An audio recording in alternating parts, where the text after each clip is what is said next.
Bonjour à toutes et à tous. Aujourd'hui, on va décortiquer une norme absolument fondamentale pour la sécurité électrique en France, la fameuse NFC 18510. On va se concentrer sur son point de départ, son socle, l'étape la plus critique en fait, l'analyse du risque électrique. Allez, pour bien démarrer, une petite question. À première vue, quel pourrait bien être le point commun entre un geste qu'on fait tous, comme changer une ampoule, et une opération de chantier, comme creuser une tranchée? La réponse, vous allez voir, est au cœur de notre sujet. Et là, voilà, la réponse, c'est l'analyse du risque électrique. C'est ça, c'est cette étape préliminaire, obligatoire, essentielle qu'il faut faire avant n'importe quelle opération. Que ce soit une opération électrique ou pas d'ailleurs, dès l'instant où on se trouve dans un environnement électrique, c'est la première chose à faire. Alors, voici le programme. D'abord, on va voir pourquoi c'est un prérequis absolu. Ensuite, comment on dessine, en quelque sorte, la carte de la zone de danger. Troisièmement, on identifiera les risques. Puis, on verra la méthode de prévention. Et enfin, point crucial, comment on gère les imprévus. C'est parti! Bon, on attaque le premier point, le prérequis absolu. Il faut vraiment voir cette analyse comme l'étape zéro, l'étape numéro 1 de la sécurité. Avant même de choisir son tournevis ou sa pelle, la première question à se poser, c'est OK, quelle est mon analyse du risque? Et là-dessus, la norme NFC 18510 est on ne peut plus claire. L'analyse du risque, c'est ce qui nous oblige à planifier la sécurité noir sur blanc. Ce n'est pas juste une bonne idée ou une recommandation, non. C'est une exigence réglementaire, une obligation pour anticiper les dangers et décider à l'avance comment on va s'en protéger. J'adore cette analogie, elle est parfaite. Imagine-t-on un seul instant un pilote qui déciderait de zapper sa checklist avant le décollage? Bien sûr que non. Eh bien, pour toute opération dans un environnement électrique, c'est exactement la même chose. Cette analyse, c'est notre checklist de sécurité. Elle est systématique, vitale et non négociable. Ok, maintenant qu'on a bien compris le pourquoi, on va s'intéresser au où. La première phase de l'analyse, concrètement, c'est de faire une cartographie de l'environnement, de bien définir le terrain de jeu avec ses limites et ses frontières, qui sont d'ailleurs souvent invisibles à l'œil nu. Et pour ça, il y a un concept central, c'est celui de pièce nue sous tension. C'est l'élément de danger numéro 1. Ça peut être une barre de cuivre dans une armoire électrique, une ligne à haute tension, bref, tout conducteur sous tension qu'on pourrait toucher. C'est autour de cet élément que toute la logique de sécurité va s'articuler. Ce qui est vraiment bien pensé ici, c'est que la norme crée des sortes de bulles de sécurité invisibles. C'est simple, plus on s'approche de la pièce nue sous tension, plus les règles deviennent strictes. On part d'une zone d'investigation assez lointaine, puis on entre dans des zones de voisinage, où là, attention, il faut des autorisations et des compétences bien spécifiques pour y accéder. Et pour que ce soit bien concret, retenez ce chiffre, 50 mètres. C'est la distance limite d'investigation, la DLI.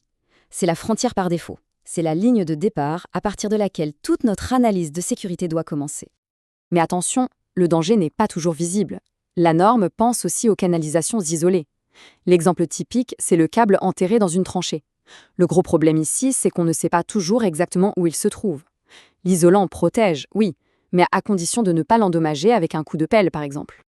Et pour ce danger caché, la norme nous donne une autre distance clé, 50 cm, soit 0,50 m. C'est la zone d'approche prudente, la DALAP. Dès qu'on entre dans cette zone, même si le câble est isolé, des précautions bien particulières deviennent obligatoires. C'est une marge de sécurité vitale pour éviter la catastrophe. Bien, on a délimité notre terrain. Maintenant, il faut identifier précisément nos ennemis. Quels sont les dangers réels contre lesquels on doit se protéger? Parce que le risque électrique, ce n'est pas juste se prendre une châtaigne, c'est bien plus complexe que ça. La norme nous oblige à avoir une vision à 360 degrés. Alors oui, bien sûr, il y a le choc électrique classique, mais il y a aussi l'arc électrique, qui est une véritable explosion de métal en fusion à plusieurs milliers de degrés. Le court-circuit, avec un effet de souffle qui peut être dévastateur, et puis des phénomènes plus sournois, comme la tension de pas ou l'induction, qui peuvent rendre dangereuses des pièces métalliques qui ne sont même pas censées être sous tension. Et forcément, les conséquences sur le corps humain sont au centre de tout ça. On parle d'électrisation, qui peut aller jusqu'à l'électrocution, donc la mort, de brûlures gravissimes à l'extérieur mais aussi à l'intérieur du corps, de lésions aux yeux et aux oreilles à cause de la lumière et du bruit de l'arc, et il ne faut jamais oublier les effets indirects. Un petit choc peut vous faire tomber d'un escabeau et la chute peut être mortelle.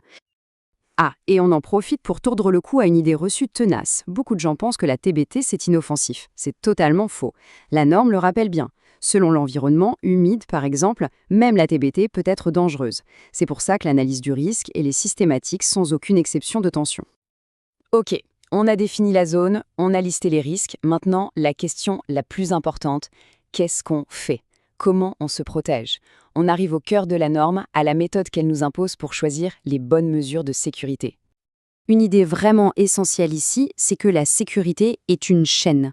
Ce n'est pas l'affaire d'une seule personne. Ça part de l'employeur, qui a la responsabilité générale.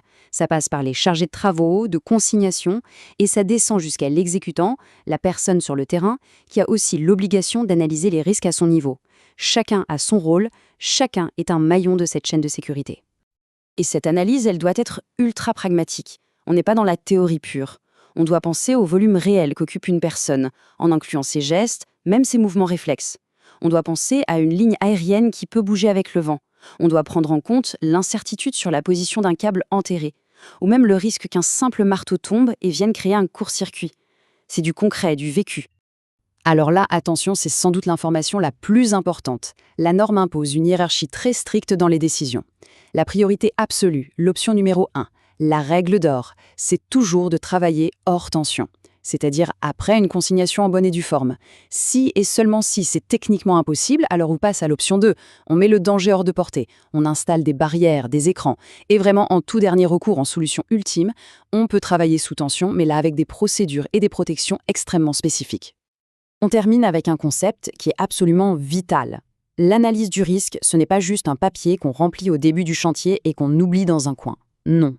La sécurité, c'est un processus vivant, dynamique. Et cette phrase résume tout. C'est une règle d'or. La météo change brusquement, un nouvel engin arrive sur le site, un équipement de protection est endommagé, la procédure est limpide. On arrête tout. On suspend l'opération et on reprend l'analyse du risque depuis le début en intégrant ce nouvel élément. C'est aussi simple et aussi peu négociable que ça. Et on va se quitter sur cette question pour réfléchir un peu. La norme est un outil formidable, essentiel. Mais est-ce que le simple fait de cocher des cases sur un formulaire suffit vraiment à garantir la sécurité? Ou est-ce que la vraie sécurité, au fond, ce n'est pas plutôt une culture, une vigilance de tous les instants, qui va bien au-delà de la simple application d'une procédure? C'est sur cette pensée que je vous laisse. Merci beaucoup de votre attention.